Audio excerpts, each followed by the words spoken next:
This episode is dedicated to Mike Ridenauer. As Ron Guthrie says, Lieutenant Colonel Mike Ridenauer was a fighter pilot's fighter pilot and the best squadron commander in the Tactical Air Command. Welcome to Big Blend Radio's Travel with Terri podcast, featuring Terri Guthrie, a Dallas, Texas-based travel journalist who loves to talk about luxury family vacations, regional food and culture, national parks, historic attractions, and so much more. So welcome, everyone. Today's Travel with Terri podcast here on Big Blend Radio is a special episode celebrating veterans of our country and those who are in active service now and also retired. And we have got 4 special guests joining us, all fighter pilots and all who have retired from that and went into working with Delta Airlines as pilots. And today they're all in one place because they're having a special reunion. And so this is a very, very special show. And of course, I've got to get Terri on first. She's the host of this show. So Terri, how are you? Hey, Lisa, I am doing great. How could I not be doing wonderful? I'm here in Destin, Florida, on the beach, and I have got 4 handsome fighter pilots surrounding me. So, yeah, I'm doing fantastic. Wow, this is fantastic. Yeah, and I remember last time we talked to you, you were in Lafayette, Louisiana, worried about how much food you ate in Lafayette. So did you make it through to Florida okay? Or are you still eating good food? Well, this is so funny. I'm already missing my Louisiana food. So this morning I had a Creole omelet. So had to have a little bit of more of that andouille sausage and some shrimp, and I'm still eating well. I might say we all are here. They're feeding us well here at the reunion. So can you give us a little bit about the reunion here? Because everyone here together in the room with you, everyone knows each other from the past, right? Yes, pretty much. And I mean, just because of different years and eras that we were here. But I'll let Ron speak on the reunion itself because he has been in more communication with them. And of course, this was his thing. So I would love to let him tell you more about it. But it's something I will say that we look forward to always. And there's just nothing more special than getting together and getting to hang out with all these guys and their wives. And you've just never heard so much storytelling and one thing about pilots, Lisa, they talk with their hands very much so. So you see the hands in the air and up and down and all around as they're talking about their maneuvers. Yeah, so it's hilarious. Yeah, but I'm gonna let Ron tell you just a little bit about the reunion that's going on. Wonderful, wonderful. It's always good to chat with Ron. He's got a good radio voice too. So welcome back, Ron. How are you? Good, Lisa. How about yourself? Doing good. Do you have to have a good radio voice for communications in the fighter jet? Well, the girls called it in the airlines, they called it my PA voice. Hello, ladies and gentlemen. This is Captain Guthrie speaking. And soak up that oxygen first. Remember, there's that lesson of you better take the oxygen first. I like that. If Ron says so, Captain Ron, you will do it. So from what I understand, this is the 33rd Tactical Fighter Wing at Eglin Air Force Base. So this is a tactical. You're all tactical fighters. Am I getting this right? You know, I don't know anything. Well, when we were here, you were absolutely correct. It was the 33rd Tactical Fighter Wing. So they fly F-15. When we were here, F-15 fighter aircrafts, the premier fighter aircraft in the world at that time. And now then the structure of the Air Force has changed a little bit. It's called the 33rd Fighter Wing, and they have the 5 fighter now, the new F-35. So the squadron that we flew in, the 3 older pilots here flew in, was the 60th TAC Fighter Squadron. So the 33rd has the 58th, 59th, and 60th squadron within the wing. And we were all in the 60th squadron. When we came here, the 3 older pilots, the 60th had been deactivated for years. They sent 12 brand new wet behind the ears lieutenants and 12 experienced captains and started up the squadron with the 15. So that was a wonderful time because it was all just brand new and restarting the squadron. Now then they have the reunion every year, and it's for the whole wing and it's for all the eras of people. There's probably 12 people from when I was here in my squadron here. So almost half the squadron came back for the reunion, done every 4 years. Wow, that's amazing. So when you're talking about the F-15, this was the Eagle fighter jet, right? So you guys were like the Flying Eagles. Yes, yes, the F-15 Eagle. We love that name also because what more majestic bird than the eagle, and what more majestic bird than the F? Yeah. Now, but wait a minute. The squadron, am I getting this right? Terry prepped me good for this. The Sitsu Squadron is the fighting, got eagles and crows. Am I getting this straight? Well, each squadron has a different mascot. So for us, it was the Fighting Crows. The 58th was the Gorillas. 59th, Proud Disney. Well, Disney names. Oh, okay. Okay. Apart.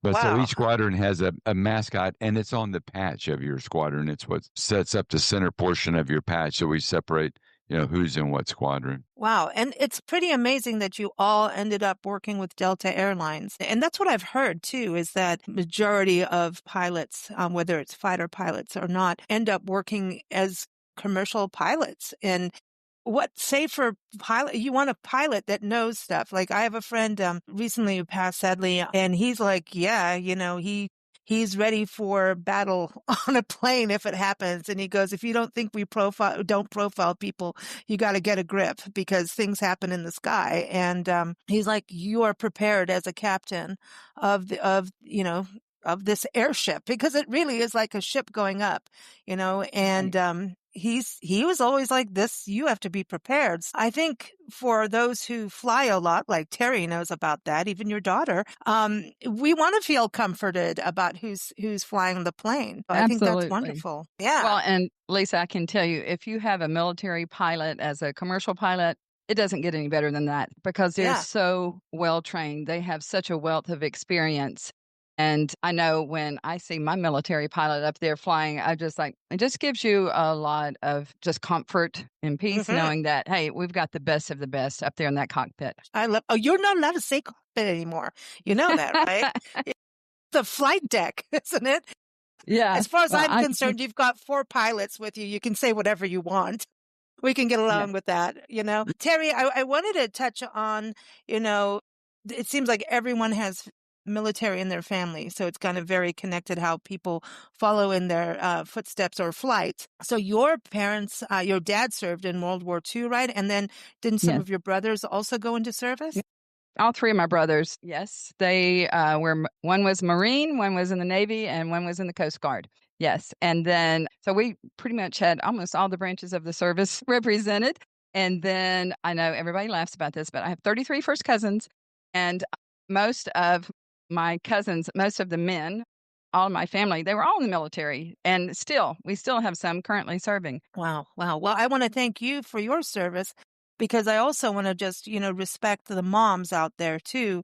And also sometimes the dads who are the family, run the family while someone is off training or, out there serving. And I think, the family, the moms, that's a very organized unit, because you never know when there's moving. Suddenly you're in a new place all the time. You have to make Mm-hmm. things work, get kids in and out of school, homework, all of that. And so I just think when we talk about, Veterans Day, we have to remember the families. Don't you think, Terry? Absolutely. Yeah. And that's that's what our military is doing, is that they are protecting and serving everyone in our country from all walks of life. Our parents, our children, our grandparents, friends, neighbors, coworkers, our nation. And so it's a team effort, and that's the end goal, is to keep our country free. So it's interesting that all the different branches of the service here, and of course, Air Force is top on our list because we love the Air Force. I have these fighter pilots here, and they have amazing stories and backgrounds, very rich heritage in the military, and it's really impressive. And I've very much so loved learning about it. And they are just what we have here. These 4 men are just a sampling of just the rich history that's here at this 33rd reunion this weekend. I'm telling you, Lisa, we could write volumes of books of these men's history and backgrounds and their families as well. It's very, very impressive. And so we appreciate you letting us talk about Veterans Day. And I would love to introduce you to our veterans here. Absolutely. Please. How about Jeff Neumann? Let's have him on the show first. Yes, yes. Well, I will tell you. So Jeff Neumann is from Colorado, and his call sign was Enid. And of course, Jeff's son Jared, who I actually used to babysit, is the one also that's Air Force and now with Delta Airlines. But I'll hand it over to Jeff and let you talk to him a little bit. He's, his dad. Well, it just goes on and on. I'll let him tell you, but he's just got a great story. Well, welcome, Jeff. Thank you for your service and for being here today. Thank you, Lisa. Appreciate it. Well, we appreciate you joining us to tell your history and as a fighter pilot, also going on to become a captain for Delta Airlines. Jeff, I wanted to ask you what started you in your path in military service. Is it that you had family who served in the military? Absolutely. The main reason I was interested in aviation is that my father was actually a pilot in World War II. He was a fighter pilot as well, and he flew the P-47 and the P-51, very famous aircraft of that era. Even though he had quit flying by the time I came along, he inspired me. He spent 33 years in the Air Force, and I enjoyed the life of traveling to different places. And certainly, the best way to do it seemed to be a pilot. So I chose to do that. And as was mentioned before, my son kind of followed in my footsteps as well, and so we have 3 generations of pilots in our family, with my son being the latest. He's flying the C-5 large transport aircraft and also flying for Delta. Wow. So this is like a natural transition to get into commercial, being a commercial pilot, right? It's kind of like, okay, I still want to fly. I don't take my wings away.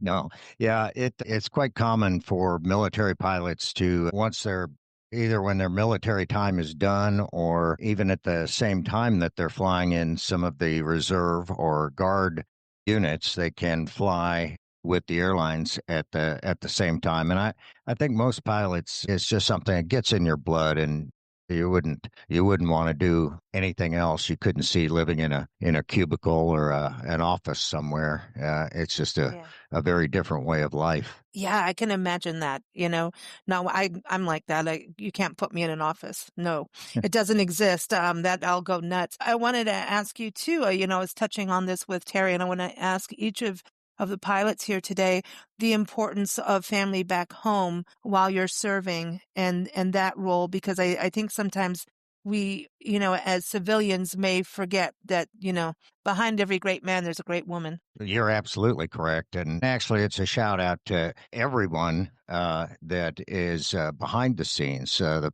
pilots typically, we get a lot of the fanfare for things that go well, but we rely on all the people that maintain the aircraft. And most certainly for us, it's critical to have a family at home that is backing you up. You don't, most of us have kids, and you've got, you don't have to worry that your family's being taken care of, because it's like you said, you've got a wife or a husband, even the same way, to have your family at home taking care of the home fires while you're either on a trip or at work, or even if you're deployed to a different part of the world. Absolutely. Well, I wanted to move on to our next guest, Mike Smith. But before we do that, Terri said that your call sign is Enid. Now, what's a call sign for those of us like me who have no clue? Is that what you're calling each other, or like when you're on the radio going, hey, or and how did Enid come along? Yeah, that's an interesting thing. Everyone has a call sign. You never get to pick your own. You're not supposed to pick your own. It's bestowed on you. And in my particular case, Enid came about because Vance Air Force Base is in Enid, Oklahoma, and my actual first name is Vance, with my middle name of Jeff. So I used to go by Jeff, and a friend of mine decided that because of Vance Air Force Base, my call sign was going to be Enid. I'd rather have had something like Killer or Ace or Maverick or something. But like I said, you don't get to choose your own. But the guy that gave me that call sign, his call sign was Pie Face. Oh, So well. I think I won the battle. Yeah, pie face is And good. There's one, nothing like saying shut your pie hole to someone that's no, you're called right. pie face. And actually, Lisa, there's a part of it too, since we all have these call signs and they're typically only a single syllable or two syllables. If you're in the old days, if you were in a fight and you needed to tell your wingman or your flight lead to look out because someone was behind them, you would yell, Enid, break right. And it's easier to say than, Jeff, I need to talk to you about the guy behind you. No, it makes sense. And then you could have more than one Jeff, so Well, that's true too. And everyone named Jeff would be turning. yeah, turning heads. Well, please, yeah, thank you. And we're going to talk more to you, with you. And I've got some good questions. I want to talk about the actual flying machines, that piece of armor that you've all flown, and we'll talk about that a little later. I find the actual jets fascinating and what happens to them. And some of them end up being sold to other countries. Some of them end up in boneyards. And then there's newer armor out there. So we'll talk about that in a little bit. But first, Mike Smith, welcome to the show and thank you for your service. Yeah, so I have Mike here. He's from Georgia, and his call sign is Jose. And Lisa, I just have to tell you, the call signs are hilarious. I mean, the guys get really creative with them. And I hear new ones all the time. And I just have to chuckle because I'm just like, what on earth? And how did they get that name? Some of them may not be as nice as others, but they get very creative with them. But Jose is a good one. So I'll turn it over to Mike Smith here. Well, hey, Jose, welcome. Thank you, Lisa. Appreciate that. Well, your name could have been Enid because I see that you were at Vance Air Force Base, right? So that you could have ended up with Enid, do you think? Well, yeah, good point. I guess I could have. I never thought of that. Well, but thankfully, it was taken. How did you get Jose? Yeah, Jose came about, and call signs in general, at least in our time frame, usually came from your name in some way, shape, or form, like Jeff just described, and or place, or some buffoon act that you committed either on the ground or in the air, in public or private, that someone found out about, and then subsequently now you have a call sign, a new nickname, if you will. But mine came later. I'd already been in the F-15 a couple of years without a call sign, basically. With a name like Mike Smith, I guess people were trying to figure out what can we call him. So that stayed with me. My next assignment, looking at a computer printout in the early 80s from the Squadron, it always listed our first names. And so again, my first name is not Mike. That's my middle name.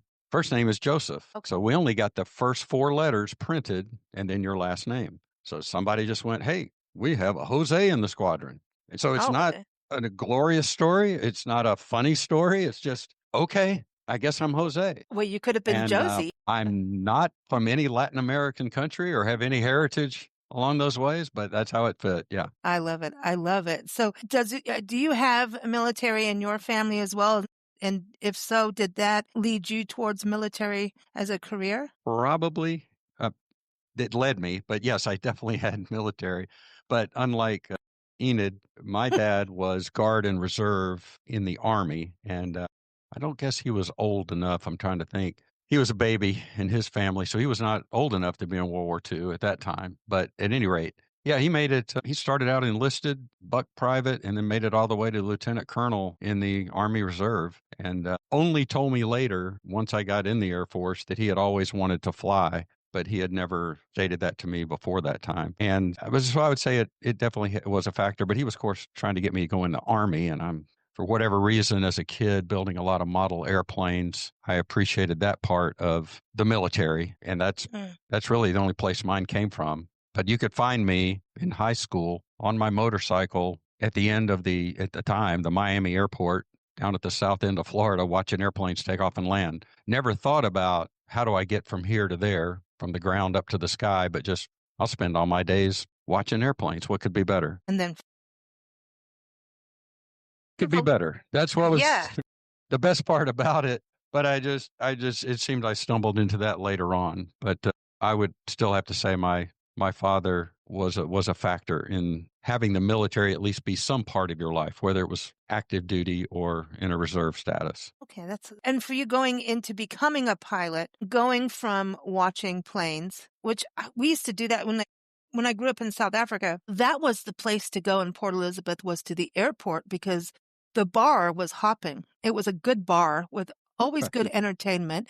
And we'd all get there for sunset and watch planes. And you met people from around the world. It was the coolest thing. And I've been in a lot of planes, so I'm like, this is my place, But there was a difference watching them and then actually flying them. And how much training is that to become a fighter pilot? Because you could be a pilot in all different ways, but then choosing fighter pilot, is that bestowed onto you because of how well you're doing, or how does that part work? Yes, well, it is basically bestowed upon you Okay. with your demonstrated ability in undergraduate pilot training, which is where we all first start. And of course, that's changed for three of us here. My son went through a slightly different program because they finally upgraded some of the aircraft. It's about a year of initial training at the basic level. And for us, the three older guys here were jets the whole time. They've since started over and make the basic trainer a turboprop, but it's probably more powerful and performs better than the jet that preceded it. It was so old. But at any rate, it's about 12 months worth there. And then at the time, again, the older guys going through 4 months. No, I'm sorry, let me back up. 2 months of fighter lead-in training. We're going to take an aircraft that we had been familiar with, the T-38, and now try to move it around as if we were dogfighting and pretending we knew what was going on because we were all new to it. Then subsequent to the start in the F-15, and at the time for us, it was 4 more months of training before you came to the unit, before we all met here in Florida. So we had been through 18 months of training, one way, shape, or form, before we met each other. And then the squadron has its own level of getting you up to mission status, ready to go to combat as necessary. That could last 2, 3, 4 months. And it's all longer now because the aircraft is more sophisticated, as it should be, updated. And the threat, unfortunately, is more sophisticated. Yeah, it's crazy, isn't it? Yeah, It is. I mean, you start to realize where you can have all the the importance of air, like actual, fighter pilots up in the air, and what you can take out. And for folks I'm just going to say, watch the last 600 meters if you get a chance. It's a documentary. And if you go to manifoldproductions.com, I encourage people to watch this. And they were talking about this. This was the last two the bloodiest battles, Fallujah and Najjar, during the Iraq War in 2004, and how the fighter pilots could, they were fighting in cities, they were fighting in Najjar, this cemetery that's insane. And the fighter pilots could be up there and choose if there were cars in the way.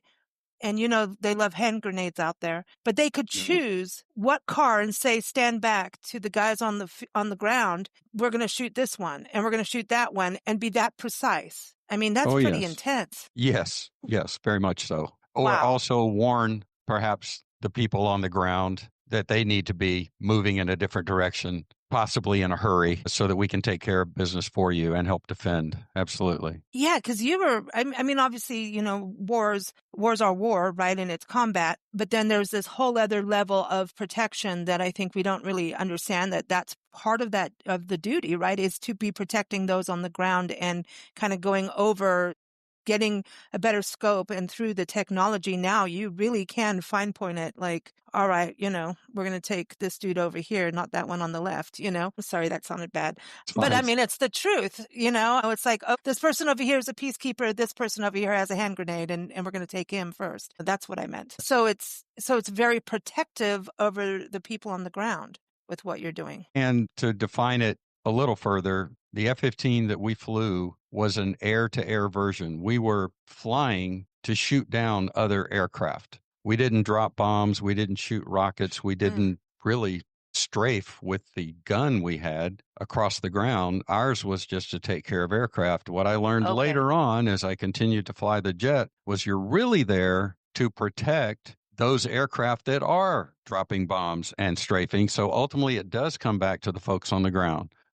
That's how Okay. wars are won and lost, by occupying terrain, and that's done by the cliche boots on the ground. And so we were there as a backup to the backup to get the bombers, the attack aircraft, in and out of the target area, get them back home. Totally get this. Because even when they were going into buildings, it's like you don't go in a building on your own. You have someone behind you and then someone behind them, because you could have a sniper just sneak up on you if you don't have the Exactly. backup. Exactly. Okay. So you guys are like backups, but like because they have sneak attacks, they just like, Yes. even though through peace, like here's a treaty, like we're all going to be quiet. Well, apparently some fight dirty. And then, so that's anyway. Well, Sorry. yes, to be successful, unfortunately, in warfare, I think a good part of it is deception. And that's on both sides. Okay, so I know you've got your son here, Terri. Miss Terri, we got father and son. Isn't this cool? In the same Yes, room. it's so cool. This is getting me all riled up. Yes, that's right. I'm like, right. don't come on my lawn. Yeah, so we have Andrew Smith, and Andrew also now lives in Georgia, just right outside of Atlanta, and his call sign is Locke, and he is also with Delta, as you know, but he's also with the Louisiana Air Guard. So I'm going to hand it over to Locke. So welcome, Locke, and thank you for your service. And I know your area of Georgia, and we go there all the time, every year, and we love it. And there's a lot of pilots there. It's lovely. It's lovely living in the Peachtree City bubble, Lisa. I appreciate you having me here today. Love it. It's beautiful. You guys have beautiful lakes and all kinds of good. Yeah, it's just a wonderful community. I think if you're going to be raised somewhere, that's one of those communities that you raise your kids and they get to go to high school in their own golf cart. Yeah, absolutely. We got a golf cart the week we moved there, so we are well settled in the Peachtree City bubble, and happy to be surrounded by the great community there. A lot of my neighbors are pilots. In fact, I can't throw a stone without hitting somebody else who flies for Delta or works for Home Depot, but mostly the Delta is the neighbors that I'm interested in, and they're great to be around. Well, do you guys race your golf carts? My oldest son, who's 12, he might race the golf cart, but I don't know about it yet, and I'd like to keep it that way if I could. Okay, yeah, I'm not allowed on them. Our friends, every time we go there in January, they're like, "Here's the golf cart." I'm like, "Don't." That's a dangerous thing. Right. Things will, people be hurt. Now, okay, so the call sign Locke, I'm going, okay, what's going on? Are you Scottish? What's happening? Yeah. Well, my first active duty station in the Eagle was out at Lakenheath, out at Royal Air Force Lakenheath, which is one of the American bases there in the UK. And so I did my initial F-15 flying, my initial post training that my dad described, initial squadron spin up out there with the Grim Reapers in Lakenheath. The Grim Reapers, that was our squadron mascot. So mentioned earlier, the different squadron mascots that have nothing to do necessarily with the airplane itself. We're all flying Eagles, but we each have our individual mascots. And for us out there in the UK, the F-15C squadron was the Grim Reapers, and that was what I was a part of. So did a lot of flying out there, to include over many Scottish lakes, to include Loch Ness, and out in Wales and other areas across the whole island. And may or may not have gotten into some buffoonerous flying shenanigans, as my dad highlighted, over Loch Ness. I can neither confirm nor deny, but my squadron can, and therefore I will forever be Locksmith. It's both a natural, and that Locksmith works pretty well for the name, but it has the British or Scottish flair for being named over there. Now, did you see Nessie while you were there? Again, I can neither confirm nor deny. I wouldn't want to be on the record having Just trying. seen. Right. I've seen some things. I don't want to sound crazy, but I'm sure she's out there. I've seen some inexplicable things in Loch Ness, so we'll see. Well, being over there is really fascinating because of the history we have in regards to flight in military, especially I think it was actually the Air Force. I'm going to get in trouble here. It was World War I when students from Yale, the Millionaires Unit, I believe, helped form the very first Air Force in flight that actually went into World War I at the end, I think it was, and into World War II. Our friend Glenn Burrows in Norfolk, England, he has a touring company, takes people around. He takes Americans to World War II airfields in England because where they're positioned for World War II, they're on the East Coast, East Anglia, were fantastic for being able to fly over to France and Germany from there. And when we lived in the Channel Islands for a very short time, and the Germans occupied that area. And one of the creepiest places you can ever go is their underground hospital there. That is like creepiest, Right. creepy. So did you get to go to any of those historic sites while you were over there to kind of have some of that legacy of flight actually being part of war? Absolutely, and it's interesting you mentioned that because East Anglia, Lakenheath, and Mildenhall, the two American bases that are still there today under American use, are right there in East Anglia. The Duxford Museum, I know we may talk about that later in terms of favorite museums and whatnot, other history that we'll get to. But the Duxford World War II Museum is there that encapsulates a lot of the aviation history of that whole area. And certainly while I was over there, we got to tour not only standing bases that have World War II and prior heritage, but sites that are no longer used as airfields that represent a lot of the heritage you're speaking to. And it was powerful to see the lineage, tie all the way back to previous engagements and the history that's existed between us and our United Kingdom counterparts for time immemorial. Wow. Now, watching your dad's military career, did that inspire you? Certainly. I whenever I'm asked the question, I always say my dad put zero, and I truly mean this, zero pressure on me in any way to go, yeah, you should go into the military, you should join the Air Force. And in fact, I think at one point when I was in high school and thought I wanted to be a Marine, he told me to pump the brakes a little bit and consider what I maybe wanted to do with my entire life besides just take a hill somewhere. And it was after a lot of consideration in high school where I first said, I'm not sure I want to fly planes, or I'm not sure I want to join the Air Force or join the military at all. I was talking with my mom, who said something very poignant at the time, which is, it's very foolish to do something just because somebody else did it, but it's also perhaps even more foolish to not do something just because somebody else did it. And with those words, it was an immediate shift in my mindset of, Dad did that. It was really cool. I would like to do the same thing, if not more, if it was possible to do more. Turns out it's not. He's done it all, but I'm trying with every step. I'm trying. Well, I think it's so important too because it's service to your country, right, and the people of the country, and that's what we'll get into Veterans Day too. And we always talk. My mom and I, Nancy and I, always say, we think that people that are running, whether it's municipal level to, national level of not just politics, but those who are governing our country, that it's important that they have done some kind of service like military or community service so they understand there's something about sacrifice. Absolutely. And it doesn't, whether or not it's in war, you could be a chef, you could be, there's so many different places, right? And there's benefits for those who serve. Obviously, I have a friend, Dr. Jackie Ubani, has a show with us. She's a cardiologist, an electrophysiologist, a best-selling author, but she was in the Air Force and she served, and she just changed her life, and she changed others' lives. And to this day, she does her own, she works with different nonprofits to go and to different countries and different places, and even in this country, to give back and make sure people have some heart health care in some form. And Wow. I think that once you have that I think the more you do give in service, whether it's a full-time career or not, that you really understand that it is changing. It changes you, but it changes every person you connect with. There's a ripple effect. So what do you think about that? I mean, in regards to with it being Veterans Day, you understand community, I think, in the military more than others may at times. Absolutely. I would agree with that 100%, Lisa. I think it was highlighted for me. I had the opportunity in 2019 to deploy to Syria, and we're bringing the Eagles there for the first time in a couple of decades, actually, in terms of a desert deployment. As my dad highlighted, we're an air-to-air asset. So the primary occupation is to protect guys on the ground in whatever tier. I mean, you mentioned the backup piece of it, but in reality, I think of it like we are making sure that, in terms of Air Force doctrine speak, that air superiority is never threatened. And what that means to the United States is that we can mark the day that a troop on the ground was last threatened by any sort of enemy aircraft. And that at least stands for the time being at April 15th, 1953, the last time a U.S. troop was killed by an enemy combatant in the air. And that's our airframe that holds that legacy in terms of making sure that no one on the ground can be threatened by an enemy aircraft. And I got to see that there. You talk about the illumination of seeing your service matter for someone.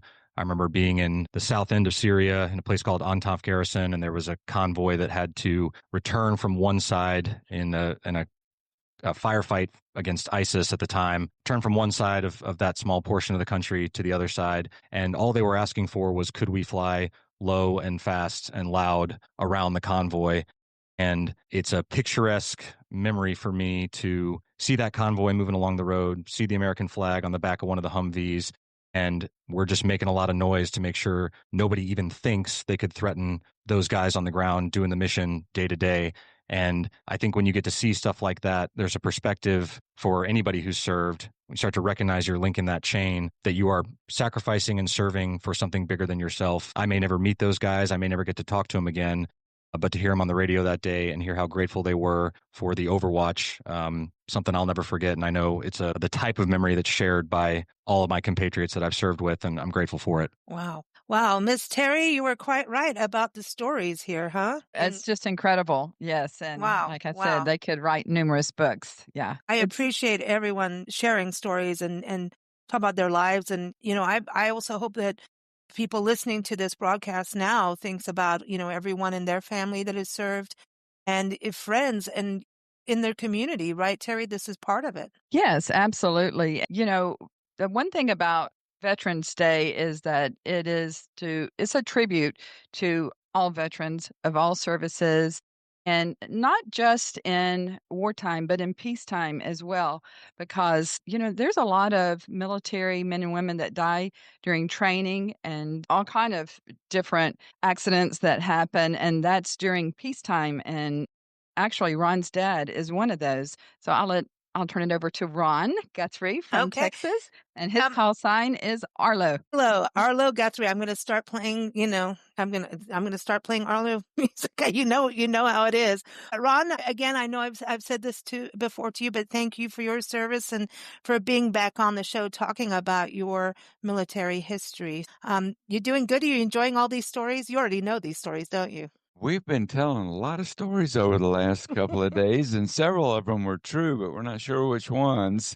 I don't know. I think Andrew saw Nessie. I'm just saying. Oh, excuse me. Locke saw Nessie, I should say. Yeah, but how did you get Arlo? Like, how did you get your name? Mine was easy. I was in a frat in college, and so music was big, and my last name's Guthrie, and there's Woody Guthrie and Arlo Guthrie. And yep. I wound up with Arlo, and when I went to the Squadron, I kind of brought it. You can't bring your own call sign, but I brought my, nickname from college. And although I wore my hair straight back and Speed Face looked like it might stick for a little while, everybody just went, oh, I don't know, Arlo's pretty cool. So I got to keep my call sign. Well, I'm going to think of you on Thanksgiving. Anyway, Alice's Diner. Sorry.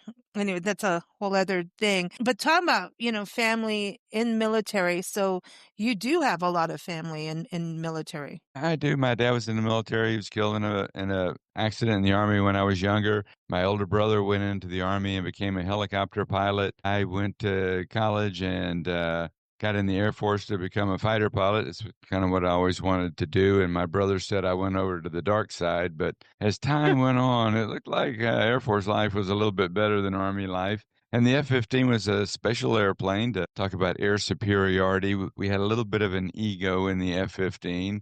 And we said there are two types of aircraft out there. There's 15s, and then there are targets. So you're either in an Eagle or you're going to be somebody who's going to get killed by an Eagle. We kept the skies free of folks who could harass our troops, and we also escorted aircraft who would go and bomb the enemy troops and bring the death and destruction to them and try to end the war that way. And so we would protect them. But we didn't actually drop bombs. We protected the folks who did drop bombs. But, when you're flying the best aircraft in the world, you just can't help but have a little bit of ego. Well, okay. So when you're talking about escorting, like as fighter pilot, like how many of you will go out like together to say, okay, we need to escort these dudes out, or, we need to bomb? Like how many go together?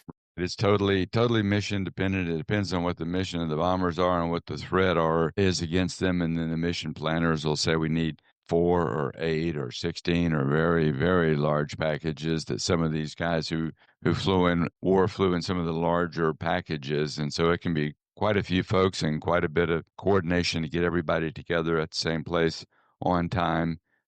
But when you're flying the best aircraft in the world, you got a little bit of ego, so you show up where you're supposed to on time. There were no excuses in the military. You made it happen. Okay, you keep talking about, this aircraft, the F-15. Where is it now? Like, is it still being used? I know it's had some upgrades, or does it go to a completely new aircraft / armor? Well, it's been eclipsed really by the F-22, which is now the premier fighter in the world. But surprisingly, this 50-year-old airplane is being built brand new today for a slightly different role, but assisting in air-to-air. But the 50-year-old airplane that we flew, greatest airplane in the world, just saying, is still being built brand new. That's how good it is. Okay, so when you first came on a show, I think it was, maybe we did this last year, this time, I'm not sure. You talked about what people don't realize, what happens to your body as a fighter pilot once you get up there. Like, your body is not the same as when we go on a Delta airline, let's just say, right? Something Right. happens a little bit different. Right. That's the one thing we've all seen the Top Gun movie, but one thing that you cannot see in the movie is the violence of air-to-air combat. 10 Gs, 10 times the force of gravity in a really tight turn. Just take whatever you weigh on the scales and multiply that time 10. So I weigh 200 pounds. So at 10 Gs, I weigh 2,000 pounds. And when you're trying to lift your arm or move your head, you'll realize how much you weigh. And then there's the noise. And then the airplane is shaking when it's loaded up and everybody's talking. So it's a very, very violent environment, even just in peacetime. And in training, we had a saying that you wanted to train like you were going to fight because you would fight like you trained. So you had to fly to the ragged edge all the time. That's how you stay the best in the world. That's how you become the best in the world. And that's a little bit hard on you. And even in peacetime, as Terry alluded, we had a lot of our friends who got killed, in accidents, flying airplanes, hitting each other. I mean, we fly to the ragged edge. And the casualty rate in peacetime is actually surprisingly high for a job because you're doing something really, really dangerous. Used to say when you're going 1,000 feet a second and you're 100 feet off the ground, it doesn't take a math genius to figure out you can get the ground pretty quick. And when you're going 2,000 feet a second approaching each other and you're going to go right by each other and engage each other, sometimes a miscalculation occurs. And we were all in squadrons where we lost squadron mates. So peacetime for a fighter pilot is still a very dangerous time. Wow. So when you go to train that day, you have to act like you're in combat at that moment, like that aware. Exactly. You're training and you're going to fight it just like you were in combat. If you were in combat, you wouldn't really do anything different. As a matter of fact, you'll do it exactly the way you trained to do it. You just muscle memory kicks in and you would fight like you trained. So where is the ragged edge? Like, how far are we pushing this? Well, in our day, the airplanes were less sophisticated, so you could push it all the way to the point that you blacked out. And that happened to a lot of pilots. And you pushed it too far and you stopped all the blood flow to your brain and it shut down. And then if the airplane's going up, you might wake up in time. If it's going down, you probably wouldn't, and you just hit the ground. And so the ragged edge it was very ragged and very close. Wow. And you wanted to, so now with technology, does it help to have like a warning system on that? And also to be able to detect like the enemy, especially if they're doing sneak attacks. Yes, don't they have that? Isn't this also a war on technology? Like how much they can see of us, Absolutely. It's computers. I flew the F-35 sim, one of the frontline fighters sims yesterday, and the new kids who grew up with video games are going to love it because it's all screens, and the stick and throttles had more buttons than I had fingers. Back in our day, we called it playing the piccolo to select the targets and designate weapons and fire weapons. And it's a quite active and engaged environment and very technological and a lot of data processing. Your mind has to absorb, process a lot of data and react to it. All the while, there's a lot of things going on. You like flying the aircraft, But one of the interesting things I did was try to fly that airplane into the ground. So I pulled it up, rolled it over, and pointed it at the ground, and it would not let me fly it into the ground. So even if I blacked out, the airplane would say, "Hey, you're going to hit that ground," and it would pull up. So the safety systems today are a little bit better for the newer pilots. Wow, it's good. We got to get better, right? But it's Yeah. just amazing to think, and the communication with this reunion, and just like with Andrew being here, is there a between or like a communication about the then and now to just kind of keep the spirit going of learning, of the differences and to learn from each other? Well, Squadron, I mean, Andrew is in squadrons now that have been around for a while, and they have very strong traditions. And we did one yesterday called Roll Call.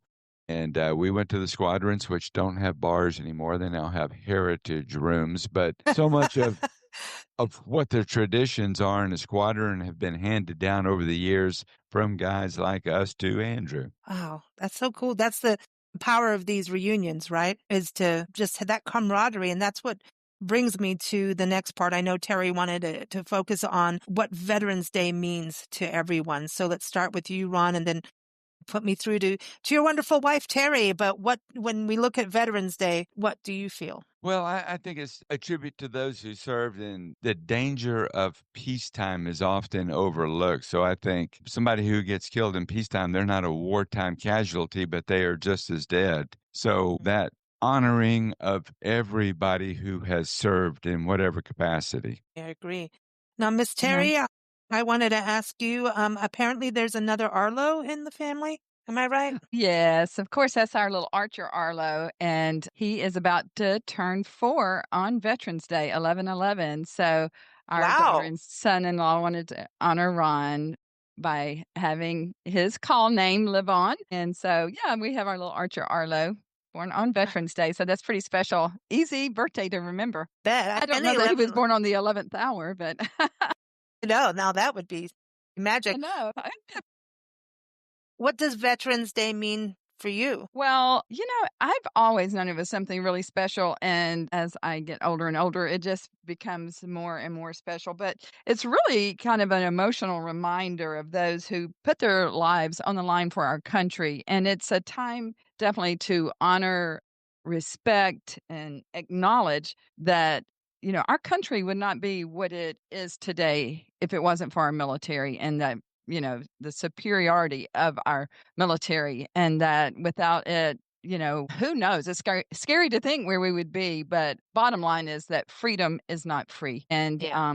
yeah, I'm just so thankful for these 4 men sitting right here and all of our military men and women and all the different branches of service, because it is definitely a big, enormous team effort. You know who I think of too is obviously every single person who has served are those who were prisoners of war throughout all the wars. And Yes. the ability to get through it, the mental mindset, that passion and that mindset. I mean, because there's so much torture in some circumstances, some not. But I think like of Hanoi and places like that, and how they just, I don't know how they got through that. Just, And it's to me, it's like you're taken away, and I think it's something we need to remember and is often overlooked, the prisoners of right. war, hostages, Yeah. you know, Unthinkable, and it makes me actually sick to my stomach even yeah. thinking about that. But at least I think a great visual reminder to us and our veterans is to go to a military cemetery. And Hmm. of course, they have military cemeteries all over the country, but Arlington Cemetery is just mind blowing. There's 400,000 veterans and families buried there, and it is a site that will just be ingrained in your mind that you will never forget. And actually, Ron and I and Mike and his wife Judy, we were there a couple of years ago when they buried one of the crows, one of the fighter pilot friends here, Rich Hill. And anyway, that's something that we saw pretty recently, and it's very impactful and just really inspired me to just try to do better at honoring our vets. And there's so many different ways that we can do it. We don't have to wait till Veterans Day, you know. We Exactly. should be honoring them every day of the year, Yeah, honestly. exactly. That's the thing. The sacrifice is real, and Absolutely. it goes far beyond. Like I talk about Dr. Jackie and what she does to this day, she saves lives every day. It just is, I think, yeah, it is an everyday thing. I know Veterans Day is specifically for those who are living among us now, and Memorial Day for those who have passed. But I always look at both holidays of just like, it's a reminder. And, to Yes. really be, to also, because I think, as we were talked about on the show today, the camaraderie between soldiers of all levels and different, means, or, whether it's Air Force, Navy, Marines, Army, excuse me, before I get in trouble, Coast Guard. I'm going to get into trouble no matter what I do. 6 branches of service. Yes, all branches of service. That fellowship it's a tight bond. It is like a marriage, Right. and I Yes. think that's something, as our country is arguing with each other, I don't think that happens when you're serving.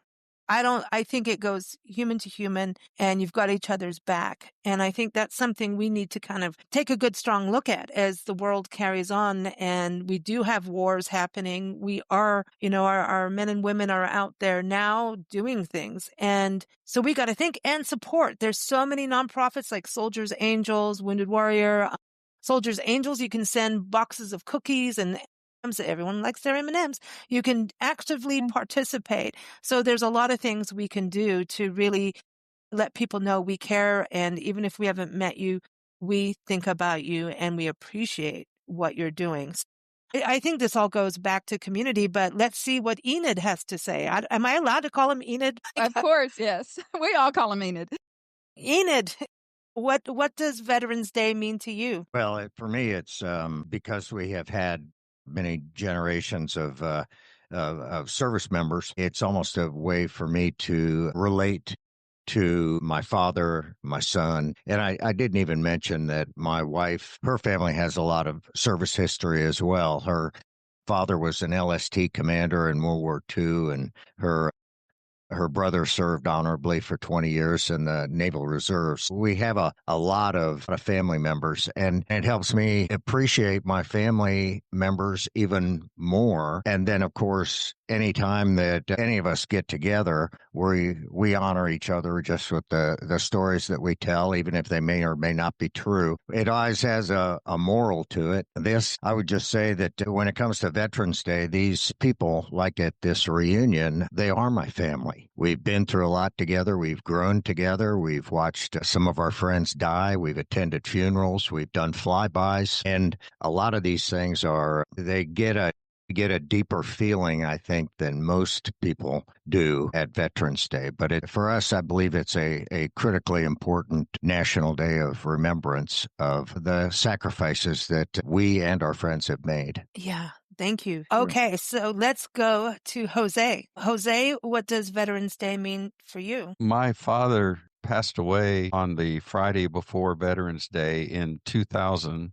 So we had to set up a funeral fairly quickly, and we were able to bury him on Veterans Day of that year. But so that probably brought it home more so, even though I had served at that time and had been out of the Air Force and the National Guard for a few years. Was strictly just an airline pilot at that point. But because of this reunion and the memories, I would say you've used the word camaraderie several times. The brotherhood of this is what I miss the most. And even saying a brotherhood with my father, saluting his flag draped coffin that day, not trying to get crazy dramatic or emotional about it, but yeah, it brings out that sentiment. And then something like this where we can gather and talk about it only highlights it that much greater. But I miss the friendships. I miss the time that we spent together, even if it was in competition, which most of the time it was. We're all trying to better ourselves at the expense of our brother. So like a family, the younger brother, the little brother takes all the hits. But honestly and seriously, you can't put a price on it. You can't put, I don't know if there's to get to the level of the depth for what we missed out or what we miss about it. because we never talked about it while we were doing that job, that it was more of a handshake or a salute. And at least nowadays, and through my son, I'm glad it's back. These guys love each other and tell each other that. We would have never thought about doing something like that. Hugs, maybe even a kiss on the cheek. It's that depth of now I'm getting rebellion here. Start kissing you halfway through this right now. They're going to start kissing. So, but anyway, camaraderie and brotherhood. That's Veterans Day for me. Yeah, I think about Major Richard Winters and the Band of Brothers, not the TV show and movie thing, but just who he is and his legacy. We went to his. I know we're getting to that part, but we went to his memorial site in Pennsylvania, and they have a park for him. And there's kids zooming by on their bikes and everything. It's sometimes when you just go to a place and he becomes human. It's and I've never even seen Band of Brothers, just so you all know. I have not seen that yet. But and like Hal Moore went to his museum. Oh, see, now I'm skipping ahead. But going there to these places and seeing the photos bigger than in a book, and memorabilia and things, for those who have not served in that capacity, it becomes very real, and personal. And I think that's the role of movies and books and museums. But I encourage people to reach out to their actual community and have a conversation. Sometimes people don't want to talk, and that's okay too. Or maybe go volunteer at the American Legion, or the VFW. Go in there and, I've got a lot of friends, and our band used to perform at the American Legion up in Julian, California. We've done live shows from there. They built us a bomb shelter to do our podcast. Now you guys are doing it in a hotel room, That's how you guys have upgraded. It's an unspoken thing. I can't put my finger on it, but it's beautiful and deep, and it's like unbreakable bonds. So yeah. Okay. So Locke, let's get to you, Locke, who may or may not have seen Nessie. What does Veterans Day mean for you? Yeah, I think reflecting on Veterans Day from my perch while I'm still serving, of course, I've concluded my active duty service. And like Terri said, I'm in the Louisiana Air National Guard, still flying the Eagle. But being able to reflect on it from this perch, I think the biggest thing for me is the reminder that I and my brothers and my sisters in arms are not in this alone. It is a special time to be able to witness the support from the country and the honor from the country. And that's wonderful. And I greatly appreciate it. But it's also a time for veterans to pause and be surrounded by their comrades and be able to point to other people who have served and know that not only are you not in it alone, but if you're doing your job, they're not in it alone, and kind of be there for each other. And there's obviously the heritage piece. I've gotten to see it at this reunion. I've gotten to see it through my family's service, through the family of my friends and their service. And like has been illuminated here, these people are my family. And when you get put into that family, it's more than you could have ever asked for. So the whole point of Veterans Day to me, I think, is the appreciation of that family that you don't deserve, but have still somehow earned by virtue of your service, and hoping that you can be there in that same way for the next person down the line, and keeping that going. I'm always humbled by that type of reflection to be part of it. And I think there's many things that in my service I would not have gotten through, or me and my family would not have gotten through, if it weren't for what Veterans Day represents in terms of that greater family and that greater community. So that's where it is for me. Awesome. Okay, now we're going to have a speed round. And I think you all know speed just a little bit, okay? Just a speed round of fun. Terri, are you ready for the speed round? Because she's holding the mic, I think. Yeah.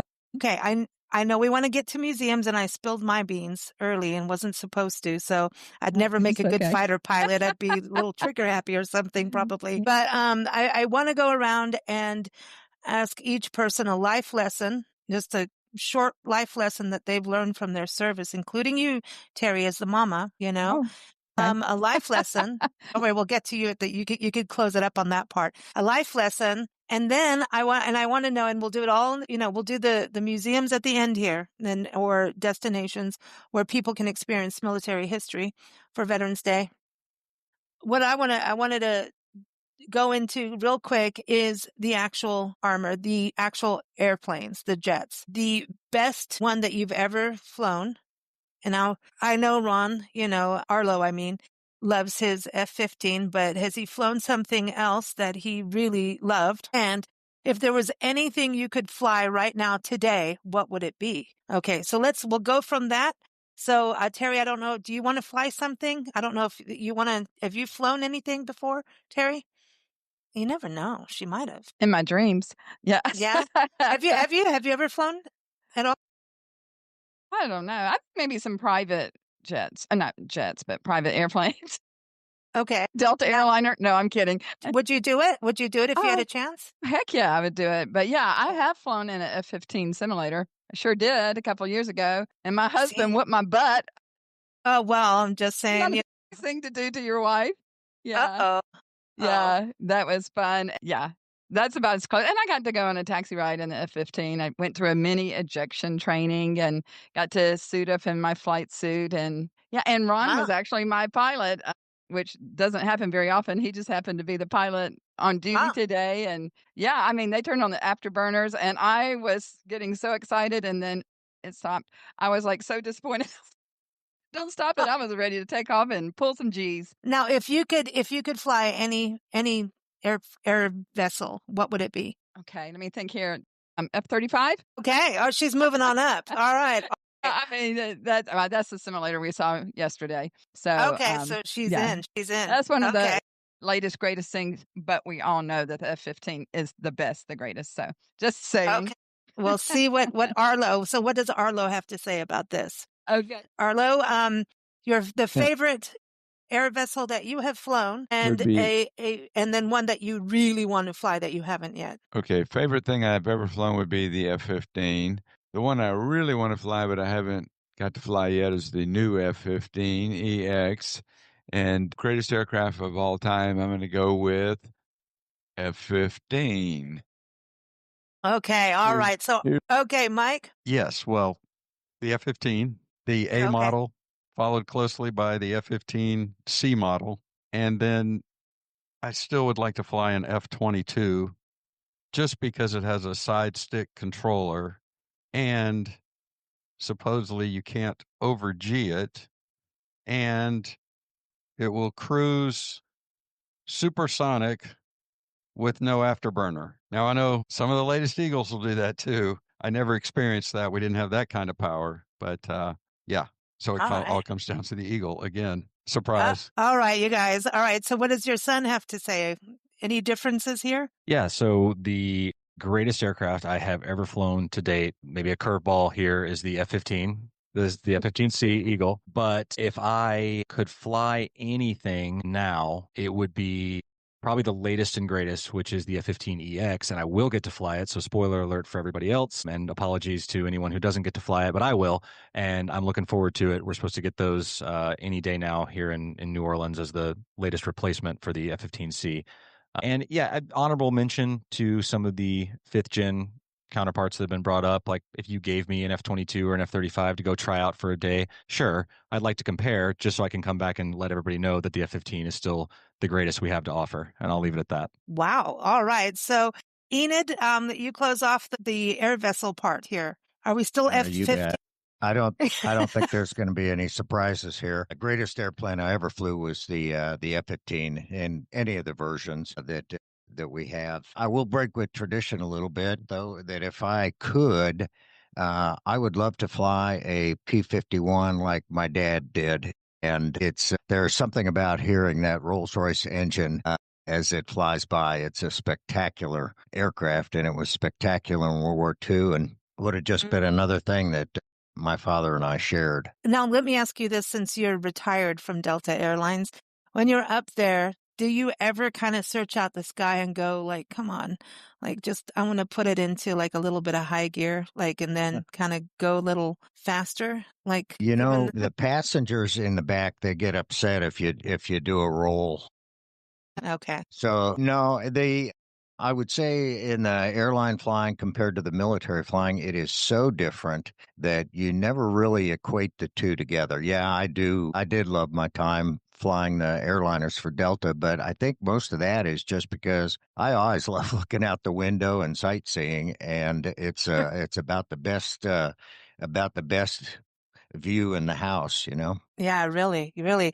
All right, so let's go through everyone. The last speed round is a destination you think people should go to learn more about military history and a life lesson. So, Jeff, since you were there, what is a destination you think people should go and experience? Well, we live just outside of Colorado Springs, and they have a museum in Colorado Springs. It's a National Museum of World War II Aviation.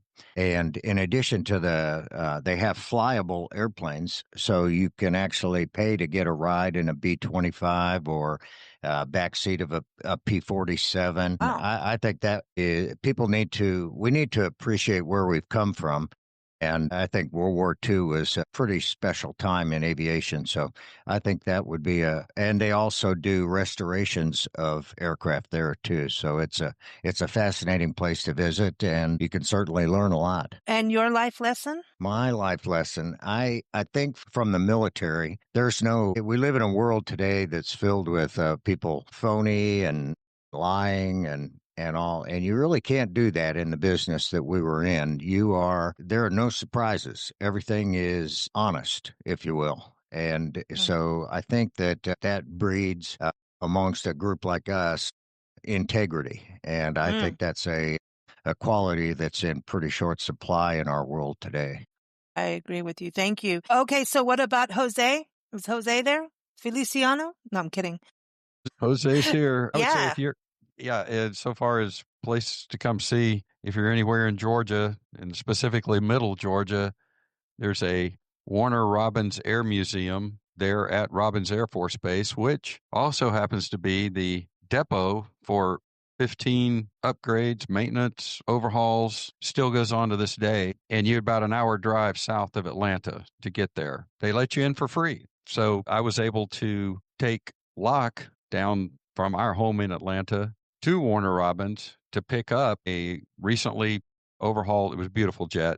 They had just painted it as well, to take it back to New Orleans. And so I got to see him, take that away from the civilian contractors who beautified it and upgraded it. And then he got to do a nice vertical departure out of there for the old man. Anyway, Warner Robins Air Museum. And if there's cool. a life lesson, I guess would be what I appreciate about it, at least I think I brought it with me from the military, is loyalty to the Brotherhood, which is not a shock. You're there for these guys, and in our time it was pretty much the guys. But you're there for them even today, and maybe especially today when we can't play with the stick and the rudder and the engines and get that same level of thrill or adrenaline when things are more calm and or falling apart, because as we age, I think it's just good to be there as friends. Exactly. You know, it is interesting through this conversation today on the show. We're talking about, warfare, and then also during peace times where things happen. Things happen, period. And it is about being there for each other. Just like Veterans Day, not just Veterans Day, should we be there for veterans and those who have served. It's an everyday thing. So I appreciate what you said there. I appreciate that, Jose. Now, what about Locke? Yeah, I think if I were to tell people where to go to learn something more and to explore the history, it'd have to be back to stomping grounds in the UK. If you can get out to the Duxford Aviation Museum there in Cambridgeshire, just south of Cambridge in the UK, you can see all the history of the sum total of the Allied air forces from World War II and on, and to put that together with our allies and see everything that we were able to amass in terms of firepower and armor capability from World War II on. It's a sight to behold, and it's humbling and awe-inspiring. So it's worth the trip to the UK if you go for no other reason than that. But there's some other things to see and do there as well. The life lesson that I have is probably similar to something my dad said in terms of loyalty should go out to your peers and down the chain of command to those beneath you before it starts to go up toward leadership and maybe those that have lost touch a little bit out the upper end, because that's how we protect ourselves in a world of increasing bureaucracy and where some of the true nature of the mission gets clouded. But I would also say that a life lesson I hope to carry into any endeavor that was told to me, and I tell it to other guys in the squadron now, is that the most lethal or most effective, I'll say, because it applies to other career fields as well, but the most effective warfighter, the most effective worker is someone who is somberly aware of their own mortality, but also willing to behave at all times like they are invulnerable. And if you can master that thin line, I think you'll do very well. Well put on all levels. Very much so. Now, what about Arlo there? We got to go to Arlo. For a destination, Arlo, I know we've talked about this before. What's one of your favorites for people to go and visit? One of my favorites is the Palm Springs Air Museum in Palm Springs, California. They have a wonderful collection of aircraft, including many fighters from World War One, World War Two, and on. But the thing that's unique about it is you walk around and there's no ropes around the aircraft. And there's signs everywhere that initially you think say, please don't touch the aircraft. But they all say, please touch the aircraft. And you're like, wow, that's weird. In a museum, you can walk up and interact with these airplanes. They kind of like have a soul when you touch them. And Terry and I, B-17, Masters of the Air, if anybody saw that series about the B-17 bombers, heavy bombers in World War II, they have a B-17 there. And you can crawl all through it. They'll take you on a tour and you get in every gun position and you just interact with the aircraft. And so, and Terry's uncle was a B-17 pilot. So you go there and you don't go there as a museum to observe the aircraft. You go there to interact with them. I like that. And life lesson. The life lesson, I think, on Veterans Day for those listening is people say, thank you for your service. Thank you for your sacrifice and all that. I'm like, to heck with that. That was the 7 best years of my life. I had more fun, more experiences. I got to see and do things that ordinary people just can't dream of. I mean, I love high fly, wheeled and soared and swung and done 1,000 things you've never dreamed of. It was such a phenomenal time in my life. The military is a wonderful place for young people to go to. So, okay, I'm going to go over to Miss Terri there to find out what her life lesson is. Well, I cannot top what these guys have said. They've all said it so well. I don't know, Lisa. I am so much a true blue American. I'm very patriotic. And if there's anything, anywhere to go and see that honors our country, our military, I'm just thinking of all the different monuments that are out there and the museums and the cemeteries. Yeah, there's so much out there that I just think that people should take advantage of and don't just drive by. Go stop and see it and learn something. But, on the home front too, I just have to say there is a certain camaraderie with the wives of the fighter pilots. We have our own little sisterhood going on. Yes, we do. And I'm looking at my 2 friends over here that I love dearly. And we were kind of keeping down the home front and raising kids, but also supporting and loving our husbands in every way that we could. So that was an honor in itself, being the wife of an Air Force officer and fighter pilot. Well, now Arlo scares me, though. He's like, let's go do this, He's so a scary man. I mean, he's his life dude. My mother was a little concerned when I was dating him, and I'll never forget him trying to comfort her by saying, "It's okay, Miss Rosalie, but just know that I know I do things dangerous things, but I do dangerous things carefully." So she was like, "Oh, okay, dangerous things carefully." So that's his theme. Okay, I was just going to say, because your life lesson for all those out there with husbands who are like that, hang on, because he's having a good time, and I think that's a lesson too. To understand that. I mean, it's when someone's got a calling and it's dangerous. If you try to take that away from them, that's not going to be happy. No. Today's been good. Thank you all, every single one of you, for joining us on this show. I do want to say this. I think that all the military people in my life have taught me not only loyalty and commitment to something, to stay committed to what you say you're going to do, to show up, basically, is show up. And that's right. That's to show up in life. Because you've got to be there, whether it's for a friend when they're feeling down, whether it's for anything. If you're going to do something, show up. And yes, you can have 5 different plans in case something goes wrong, but things will go wrong. Life is like that, no matter what. But if you show up and you continuously stay committed to showing up for those things in your life and those people in your life, it's going to be a far better life. So I say show up. Travel with Terri is here every Tuesday at 9 a.m. Central Time. And Maya, she's been taking us all over the place lately. So can't wait for next time. So stay tuned for that and keep up with Terri at travelwithterri.net. And you can follow the show on YouTube, Podbean, Apple, Spotify, all that good stuff. But thank you, gentlemen. Thank you, Terri. Thank you. And I want to say a special thank you to these 4 men. I really appreciate them being a part of my show today. And I'm excited to get to hear this podcast on Veterans Day. Thanks for joining us here on Big Blend Radio's Travel with Terri podcast. You can follow Terri's adventures at travelwithterri.net, and that's Terri with an I, not a Y. Follow us here at bigblendradio.com. Happy travels!